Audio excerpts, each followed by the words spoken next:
kenal semua, sudah terkenal saudara ya. Mari kita buka Alkitab kita dalam 1 Raja-Raja pasal yang ke-17.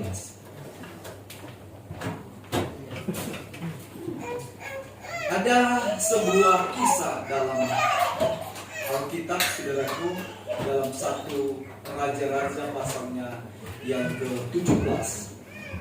Ada beberapa ayat yang ingin saya sampaikan, kita bacakan secara bergantian ayat firman Tuhan ini dari ayatnya yang pertama sampai ayatnya yang ke-6. 1 Raja-Raja 17 ayat yang pertama sampai ayat yang ke-6. Saya baca ayat pertama, saudara baca ayat yang kedua, dan seterusnya sampai ke ayat yang ke-6.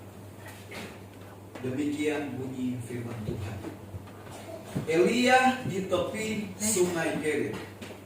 Lalu berkatalah Elia orang Tisbe dari Tisbe Gilead kepada Ahab, demi Tuhan yang hidup, Allah Israel yang kulayani, sesungguhnya tidak akan ada embun atau hujan pada tahun-tahun ini, kecuali kalau ku katakan. 2, 3.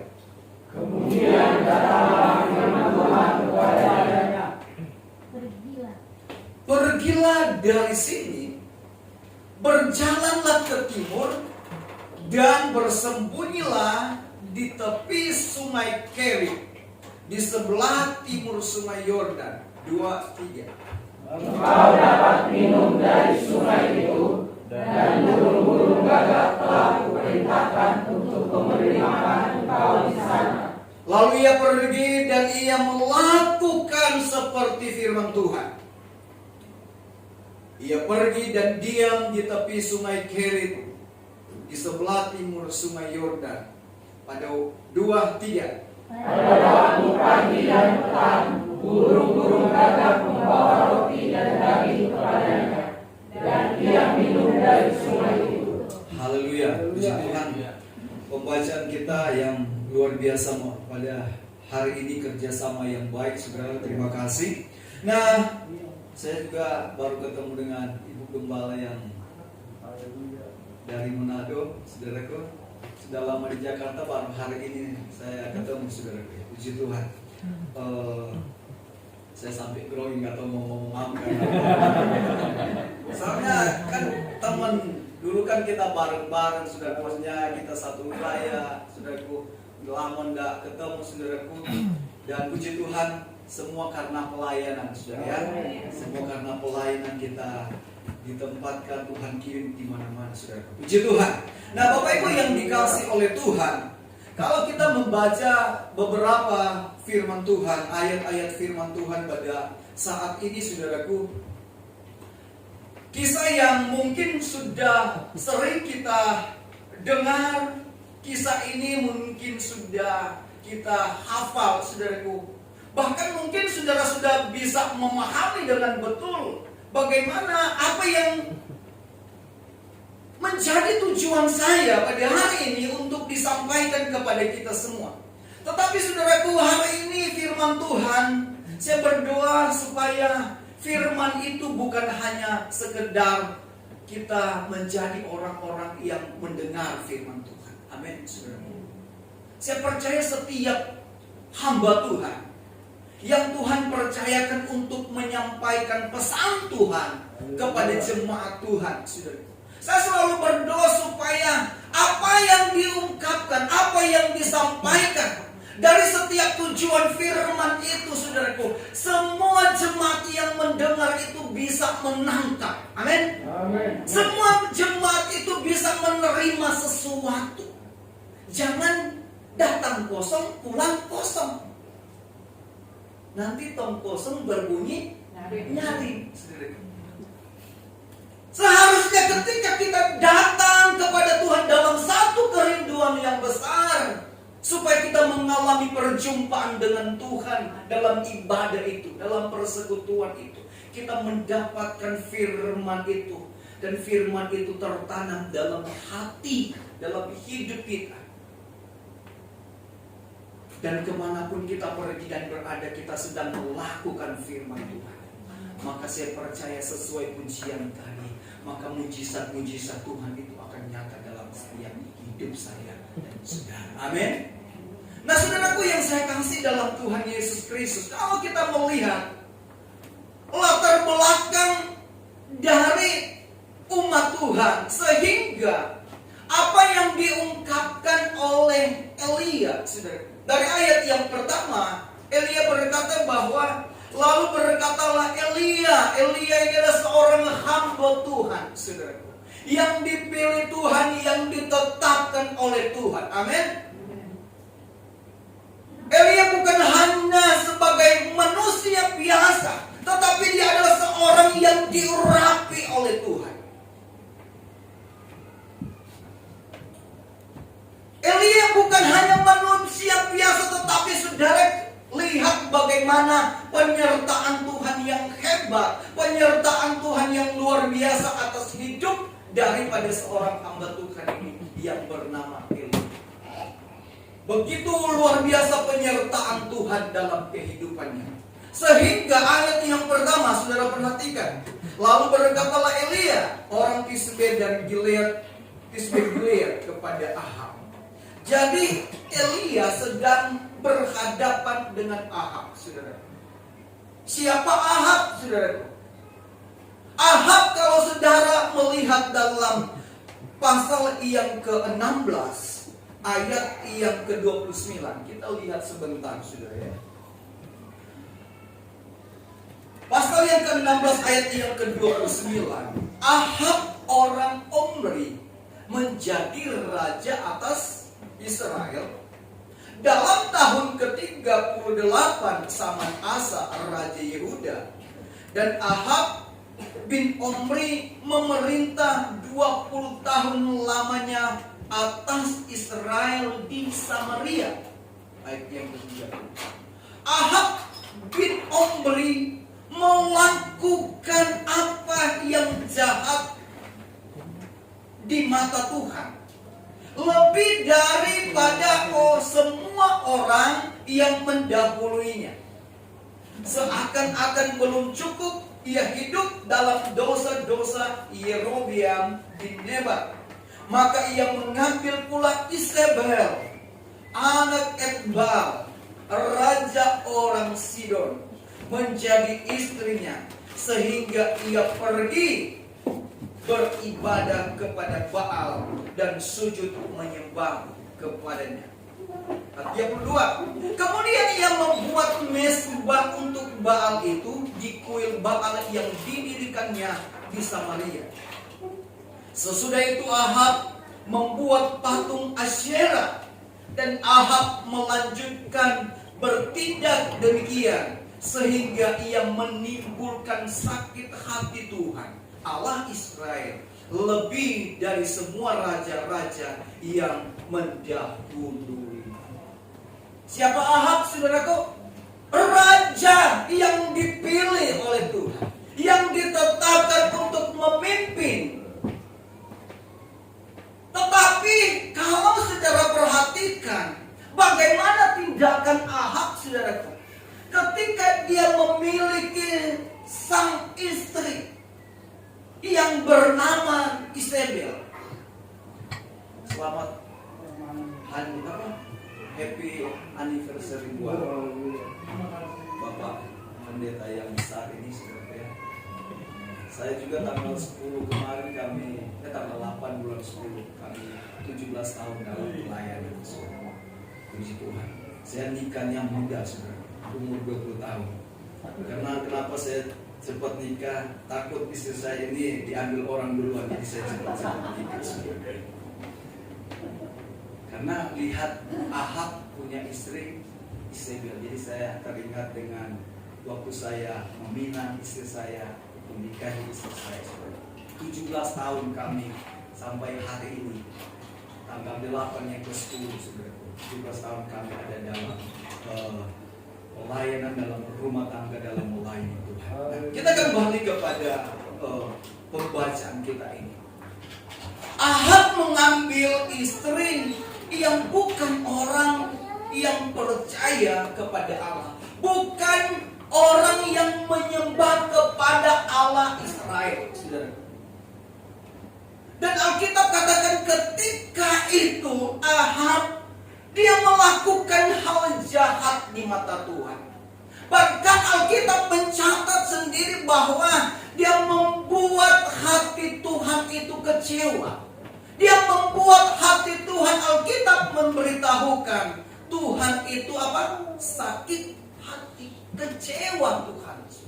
Dia mengecewakan Tuhan, dia membuat sakit hati Tuhan. Oleh karena, saudaraku, dia mengambil istri, dan dia bukan hanya sekedar mengambil istri yang tidak percaya kepada Allah, tetapi perbuatannya, saudaraku, dia melupakan Allah yang sudah mengangkat dia. Dia melupakan Allah yang sudah menyelamatkan mereka.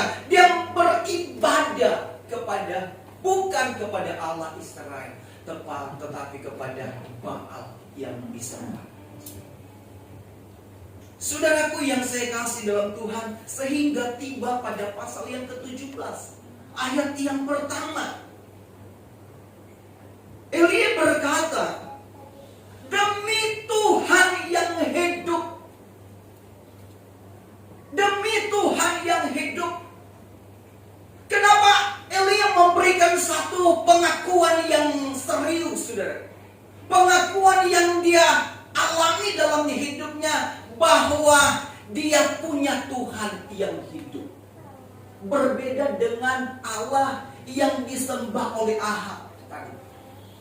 Dia membuat patung, dia mendirikan Baal, saudaraku, untuk dijadikan Tuhan. Sebagai penyembahan mereka bukan lagi kepada Allah yang hidup, tetapi kepada Allah yang mati. Penyembahan kita, saudaraku, harus jelas tujuannya. Amin. Kita sedang beribadah kepada siapa?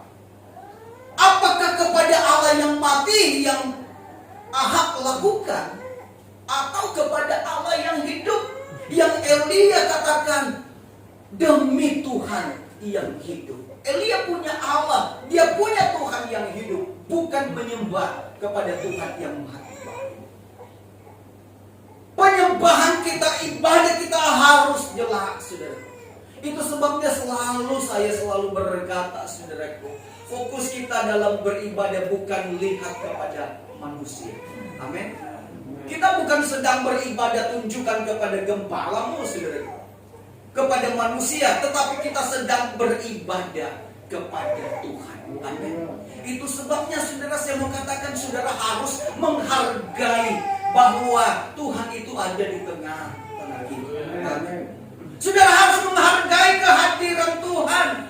Saya percaya Tuhan ada di tengah-tengah kita, saudara. Tuhan ada di dalam persekutuan kita. Alkitab bilang bahwa 2-3 orang berkumpul karena namaku, di situ aku ada. Amin. Saudara percaya akan hal itu?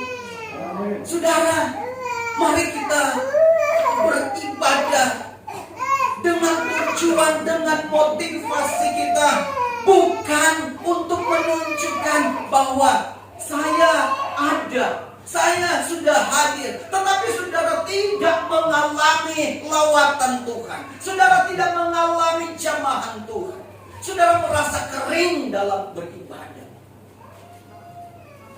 Saya selalu dalam setiap persekutuan, dalam setiap ibadah, saya selalu berusaha untuk selalu menikmati Tuhan, menikmati kehadiran Tuhan. Jangan kita datang, sudah datang di ibadah kita tidak merasa apa-apa. Orang lain sedang merasa sukacita yang besar, orang lain sedang merasakan lawatan Tuhan, tetapi kita hanya menjadi penonton. Saudara, kita lihat bahwa Elia, dia sedang menunjuk kepada Allah, penyembahannya, ibadahnya bukan kepada Allah yang mati, tetapi dia sedang menunjukkan bahwa ibadahnya dia harus beribadah kepada Allah yang hidup. Amin. Orang Israel ketika mereka keluar dari tanah perbudakan, saudara, Tuhan menuntun mereka berjalan di padang gurun, saudara. Tuhan memberi mereka makan, Tuhan memberikan mereka minum, saudara. Tetapi satu ketika, saudara lihat dalam catatan Alkitab, ketika Musa itu naik ke Gunung Sinai, ketika seorang hamba Tuhan ini naik berdoa menghadap Allah di Gunung Sinai, saudaraku, apa yang umat-umat Tuhan lakukan? Saudara tahu apa yang mereka lakukan? Mereka mengumpulkan apa? Emas, perhiasan mereka. Dan mereka buat apa itu? Apa? Mereka membuat apa? Anak lembu untuk dijadikan apa? Untuk dijadikan Tuhan. Benar atau betul? Mereka menggantikan Allah yang disembah oleh Musa dengan lembu emas. Ini sesuatu yang salah. Saya kunjungi ada satu anak Tuhan. Dia, istrinya berjemaat di kami. Dan dia sudah cerita, saya biarkan dia cerita banyak. Ini bapak ini, dia suka cerita memang.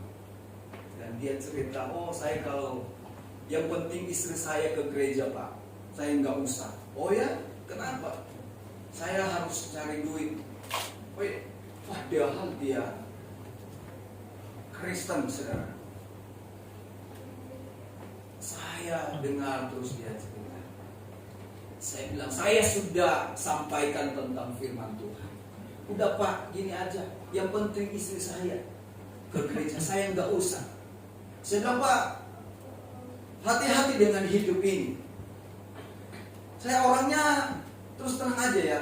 Saya nggak mau apa ya. Kalau sesuatu yang penting untuk saya sampaikan, yang saya harus terus terang ya. Ini karena kan saya lihat dia lebih memilih dia bekerja, apalagi di hari Minggu, lebih memilih untuk mencari uang, saudaraku, ketimbang dia mau datang beribadah kepada Tuhan. Banyak hal yang saya sampaikan kepada dia. Intinya saya bilang, kamu harus mencari Tuhan. Kamu harus beribadah kepada Tuhan. Apakah kurang 6 hari Tuhan sudah berikan kepada engkau untuk bekerja, untuk mencari nafkah? 1 hari, enggak sampai 1 hari, 2-3 jam. Tetapi itu pun masih sulit Bapak Ibu. Itu pun enggak bisa Pak. Saya bingung hadapi orang-orang yang seperti ini. Tetapi Tuhan, saya selalu berdoa, Tuhan, biarlah Tuhan yang berurusan dengan dia. Biarlah Tuhan yang bekerja di dalam kehidupan. Saya nggak tahu dia sampai kapan seperti ini. Istrinya setia, Bapak Ibu, datang beribadah kepada Tuhan. Saya bilang kepada istrinya, kamu tetap setia kepada Tuhan. Kamu harus mengerjakan keselamatan, kesetiaanmu tetap kepada Tuhan. Tidak usah terpengaruh dengan orang yang tidak mau cari Tuhan, orang yang tidak mau datang beribadah kepada Tuhan. Kita lihat, saudaraku, Elia mengatakan bahwa demi Tuhan yang hidup. Saudaraku, tema khotbah saya hari ini saya lupa sampaikan tadi adalah pertolongan Allah di masa-masa yang sulit. Dan prinsip ini harus melekat ada dalam kekristenan, dalam hidup kita sebagai orang yang percaya.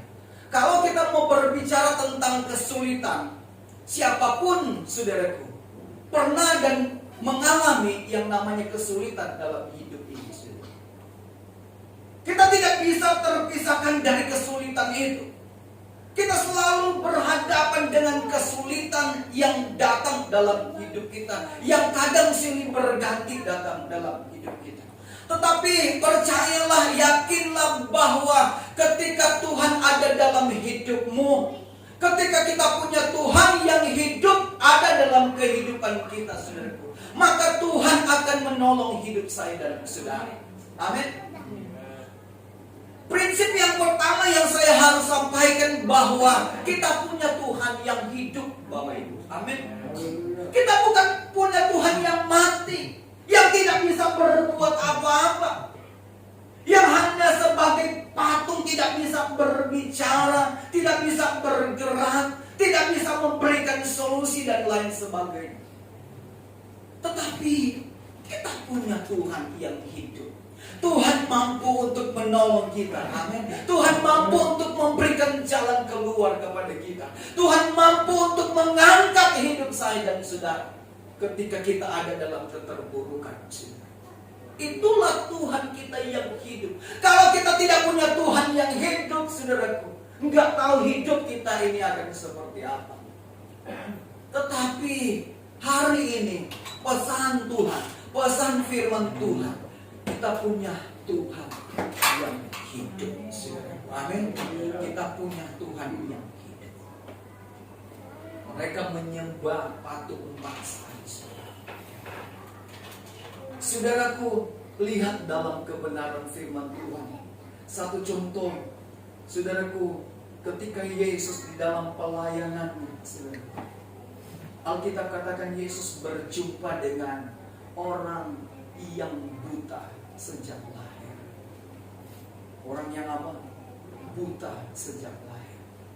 Alkitab mencatat, saudaraku, ketika orang itu berjumpa dengan Yesus, orang itu berkata, Yesus anak Daud, aku ingin melihat. Tolong aku. Dia sedang meminta belas kasihan dari Tuhan. Tetapi apa yang Yesus lakukan? Apa yang Yesus buat terhadap orang yang buta sudah sejak lahir, saudara? Saya mau katakan pesan ini, saudaraku, hanya dapat dilakukan oleh orang-orang, oleh Tuhan kita yang hidup, saudara. Ketika orang itu berjumpa dengan Yesus, Alkitab bilang begini dalam cerita itu. Yesus dia meludah ke tanah dan dia ambil ya tanah yang sudah kena air itu biasa menjadi apa? Apa ya? Kalau orang Manado bilang PC, lumpur, jadi lumpur kan? Betul kan? Jadi lumpur. Dan Alkitab mencatat Yesus ambil itu, Bapak. Yesus ambil itu dan Yesus menyeka atau ke mata orang itu. Dan Alkitab bilang begini, saudara. Pada saat itu orang itu bisa melihat. Ada buku yang pernah saya baca. Ada tafsiran dari para teolog, saudaraku, mengatakan bahwa dalam kajian mereka bahwa sebenarnya orang yang buta sejak lahir ini dia tidak punya bola mata. Sudah dari sejak dia lahir buta. Dan pernyataan itu bilang bahwa sudah dia ada kemungkinan besar orang yang buta ini tidak punya bola mata. Saya sampai merenungkan ini, Tuhan kok bisa ya? Nggak punya bola mata. Kalau mungkin punya bola mata, kalau diobati bisa melihat. Tapi ini nggak punya bola mata, saudara. Bagaimana mungkin bisa melihat? Tetapi saudara harus meyakini itu hanya bisa dilakukan oleh Yesus kita. Amin. Tuhan yang hidup, yang tidak punya bola mata itu pun bisa melihat. Kalau kalau bukan Tuhan kita yang hidup, kalau bukan Tuhan kita yang berkuasa, itu tidak akan terjadi, Bapak Ibu. Sesuatu yang hilang mungkin dalam kehidupan kita, sesuatu mungkin yang berharga dalam kehidupan kita. Tetapi ketika kita datang kepada Tuhan, ketika kita percaya kepada Allah kita yang hidup, maka Tuhan mampu untuk memulihkan. Amin. Maka Tuhan mampu untuk menyembuhkan segala sesuatu. Saya percaya Tuhan mampu, karena Dia Allah yang hidup. Dia bukan Allah yang mati, yang tidak bisa berbuat apa-apa. Dia hidup, Dia berkuasa. Dia tidak dibatasi oleh apapun, Bapak Ibu. Itu sebabnya hari ini taruhlah keyakinanmu, taruhlah pengharapanmu kepada Allah yang hidup. Amin. Kepada Allah yang hidup. Yang kedua, dari ayat yang pertama, demi Tuhan yang hidup, Allah Israel yang kulayani.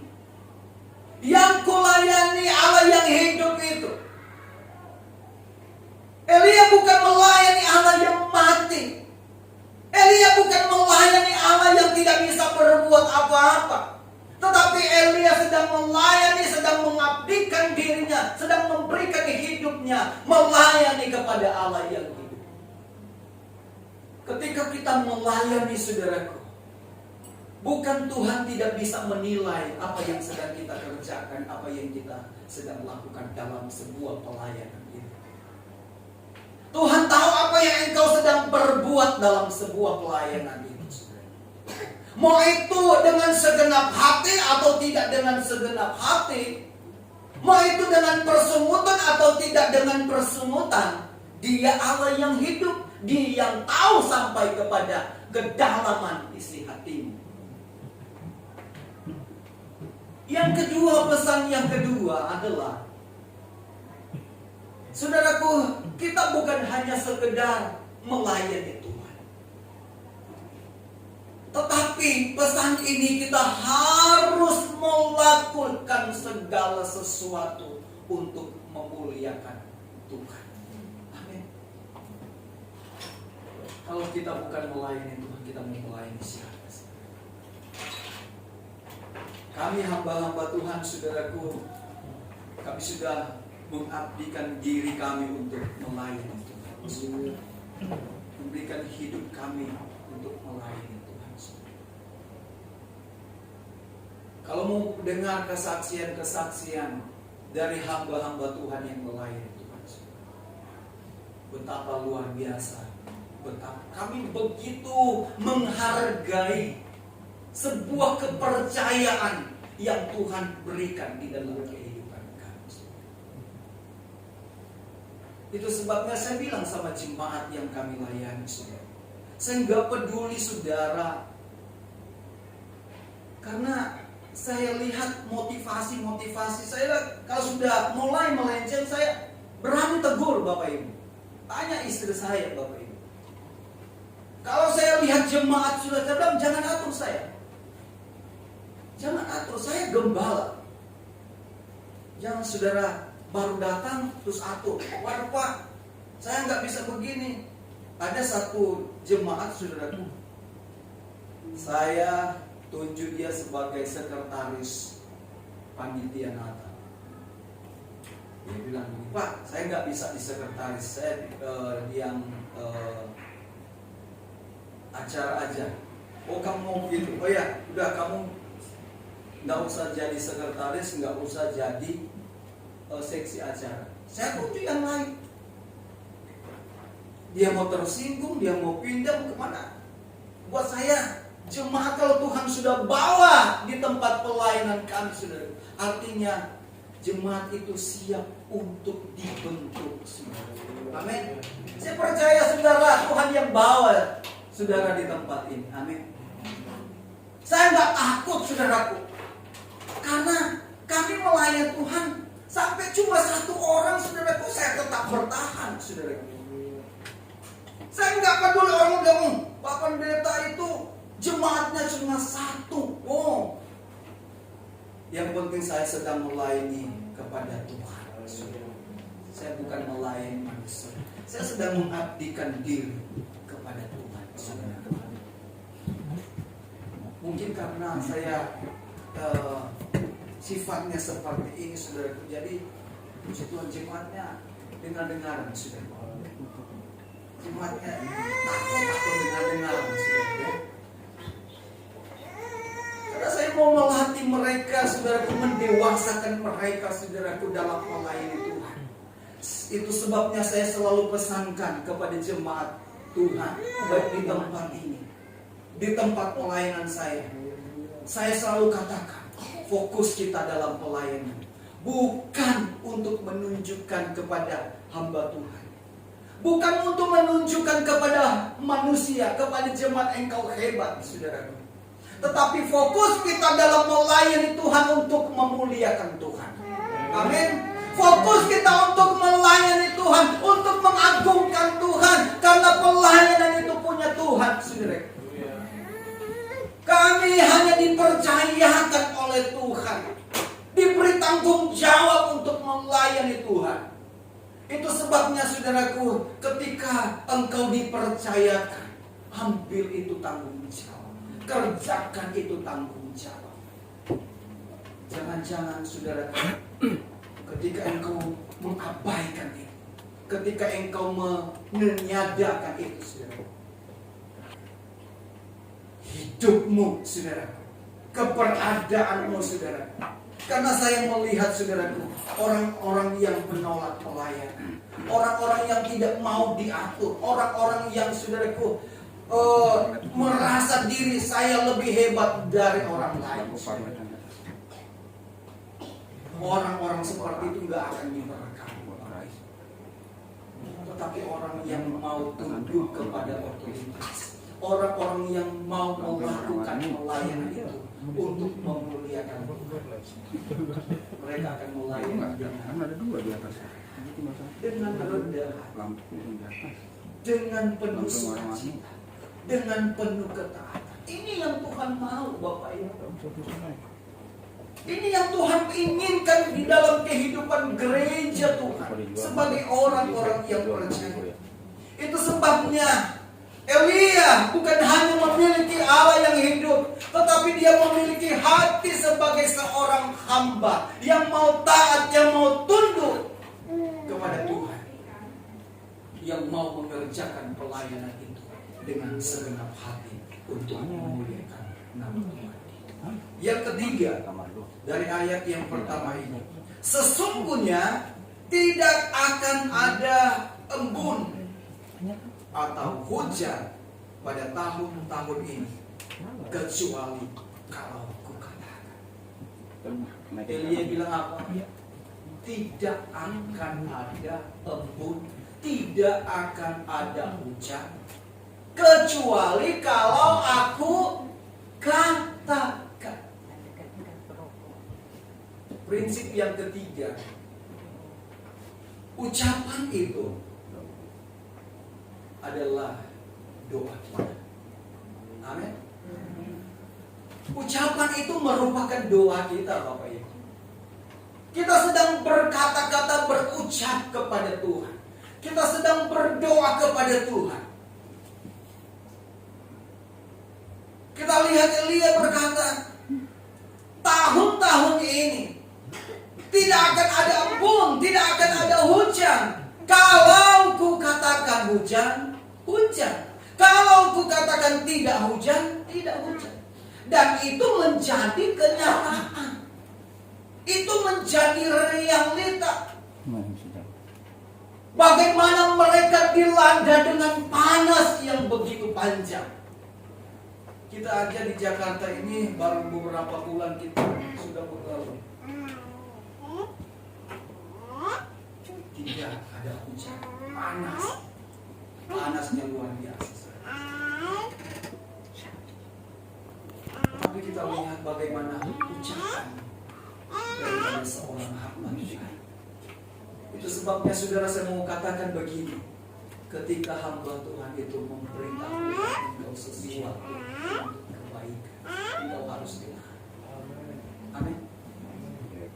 Ketika hamba Tuhan itu memberitahu sesuatu kebenaran, engkau harus dengar.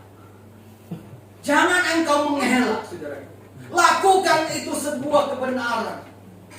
Karena hamba Tuhan itu nggak akan pernah mengajarkan hal-hal yang salah, hal-hal yang jahat, hal-hal yang tidak baik. Apakah ada hamba Tuhan yang mengajarkan hal-hal yang tidak baik, Bapak Ibu?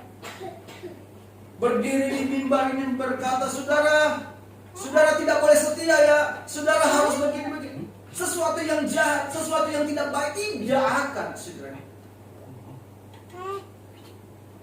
Setiap ucapan firman Tuhan yang kita dengar, yang disampaikan kepada kita, biarlah itu menjadi rema dalam hidup kita.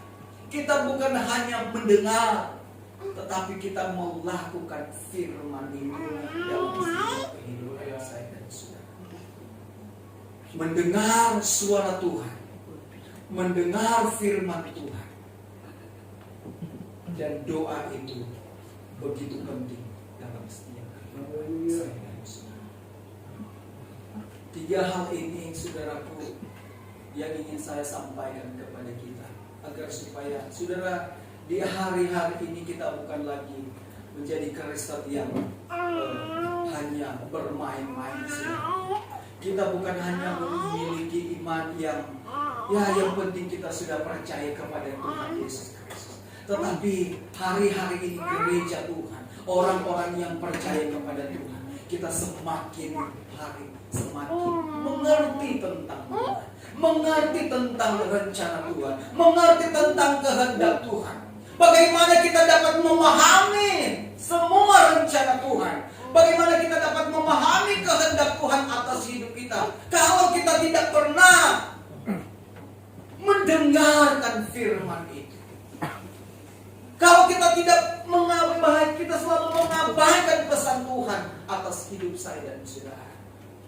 Pesan Tuhan hari ini begitu sederhana, saudara.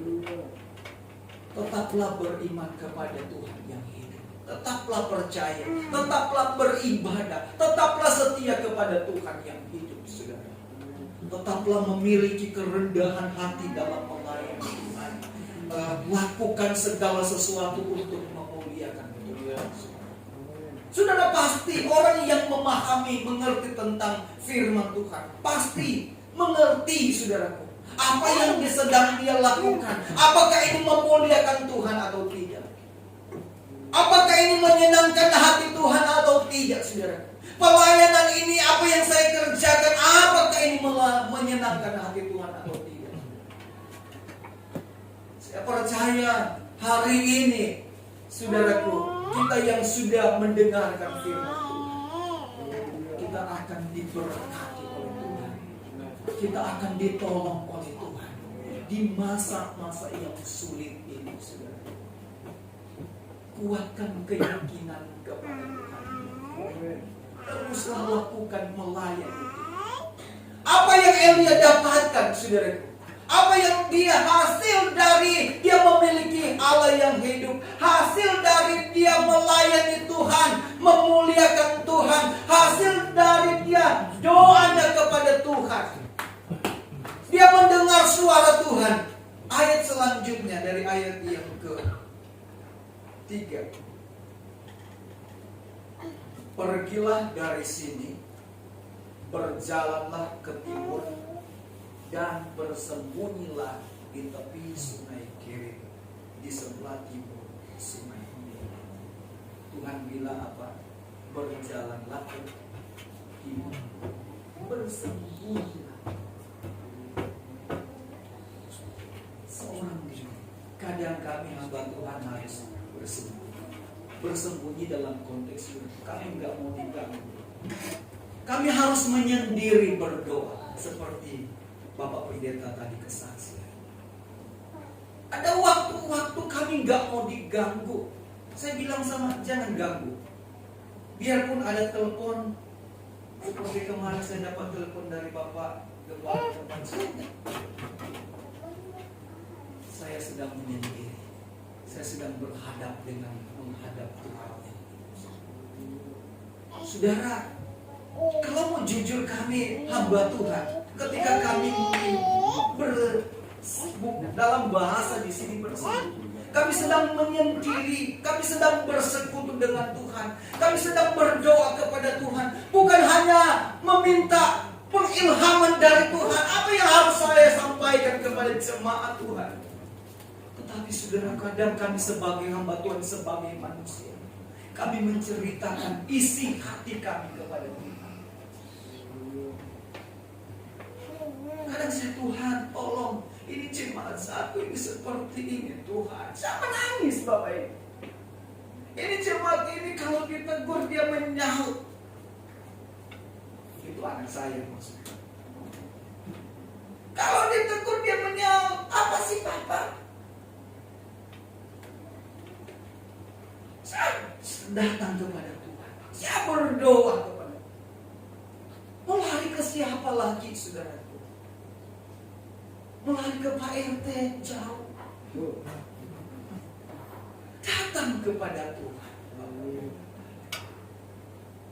Paling Pak RT bilang, Pak Pendeta kan udah berdoa. Dia tanya, ini kan Pak Pendeta. Oh iya, berdoa aja Pak Pendeta. Saya juga harus berdoa. Kami harus menceritakan itu kepada Tuhan. Kesusahan hati kami, Bapak Ibu. Ceritakan kepada Tuhan. Makanya saya ajak jemaat yang kami layani. Kalau engkau punya pergumulan, jangan langsung engkau telepon siapa. Jangan engkau langsung hubungi siapa. Jangan engkau ceritakan masalahmu kepada orang lain. Ceritakan kepada Tuhan. Kalau engkau ceritakan kepada orang lain, benar kejadian Bapak Ibu. Ini jemaat ini, dia ceritakan masalahnya kepada si A. Si B datang. Si C datang. Terakhir saya yang tahu. Wah, siapa panggil dia? Saya ke pastori dulu. Sebentar sore. Pastori. Siapa panggil? Saya bilang ini terakhir ya. Kalau ada masalah, ada apa, jangan cerita ke jemaat. Mendingan cerita ke hamba. Jangan curhat ke orang lain. Lebih baik saudara ceritakan kepada kami. Kalau kami sudah mendengar persoalanmu seperti itu, maka kami hamba Tuhan, kami akan bawa itu di kaki Tuhan. Kami akan bawa di dalam doa. Tuhan tolong jemaat ini sedang mengalami kesulitan. Jemaat ini sedang mengalami jalan buntu. Kami bukan mau jelekan. Rasain sih, rasain. Tidak Bapak Ibu. Kami bawa di dalam doa. Karena itu tugas kami sebagai hamba Tuhan. Tidak gampang saudaraku mengembalakan jemaat Tuhan, menghadapi jemaat yang berbagai-bagai sifat karakter. Benar atau betul? Betul. Yang satu ini suka senyum, yang satu ini gak suka senyum. Itu karakter jemaat. Tapi di sini suka senyum semua ya. Haleluya ya. Yang satu cuek, aduh itu. Ya. Itulah saudaraku, dalam melayani Tuhan, menghadapi jemaat yang berbeda-beda sifat dan karakter. Nah kalau yang sudah berbeda-beda ini, saudaraku, menceritakan semua ini kepada kami hamba Tuhan. Kami terbatas, kami manusia biasa. Tetapi saya selalu punya keyakinan kepada Allah yang hidup, Allah yang tidak terbatas, Allah yang satu. Apa yang didapatkan oleh seorang Elia ketika dia Tuhan suruh? Ingat, untuk kita mengalami pertolongan Tuhan, kita harus dengar suara Tuhan. Kita harus dengar firman Tuhan. Dan Tuhan bilang apa? Pergilah kamu bersembunyi di tepi sungai Kerit, sungai yang kecil, sungai yang muaranya kepada sungai Yordan ke timur, dan bersembunyilah di tepi sungai Kerit di sebelah timur sungai Yordan. Engkau dapat minum dari sungai itu, dan burung-burung gagak telah kuperintahkan untuk memberi makan engkau di sana. Untuk engkau melihat pertolongan Tuhan, untuk engkau dapat melihat mujizat Tuhan dari Allah yang hidup, kepada Allah yang engkau layani, kepada setiap doa-doa yang engkau sampaikan. Engkau dengar suara Tuhan, engkau harus pergi di mana engkau Tuhan suruh. Amin. Kalau Tuhan suruh, lakukan, saudara. Coba Elia hanya berdiam diri saja di situ. Dia tidak pergi di tepi sungai Kerit itu, saudara. Apakah dia akan mengalami mujizat? Tidak. Apa dia akan mengalami pertolongan Tuhan yang hebat? Tidak.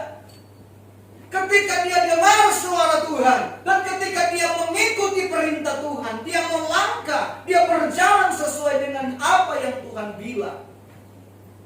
Alkitab katakan, Tuhan lihat dia, ayat yang kelima. Lalu ia pergi dan diam di tepi sungai Kerit. Ayat yang keempat, engkau dapat minum dari sungai itu, dan burung-burung gagak telah kuperintahkan engkau memberi makan engkau di sana. Lalu ia pergi, ia melakukan seperti firman Tuhan. Dia pergi dan diam di tepi sungai Kerit di sebelah timur sungai Yordan pada waktu pagi dan petang. Burung-burung gagak membawa roti dan daging kepadanya, dan ia minum dari sungai. Burung gagak, burung sejenis burung pemakan apa? Bangkai. Tetapi Tuhan pakai burung ini untuk bawa makanan kepada hamba Tuhan ini. Ketaatan kita akan membawa kita kepada berkat-berkat Tuhan. Ketaatan kita akan membawa kita kepada mujizat. Saudara, ketika engkau taat hari ini, saya tidak tahu mujizat apa yang Tuhan akan lakukan setelah engkau pulang dari ibadah ini. Tetapi yakin, engkau sedang mempercayai, engkau sedang beribadah kepada Allah yang hidup. Amin. Haleluya. Kita nyanyikan satu pujian.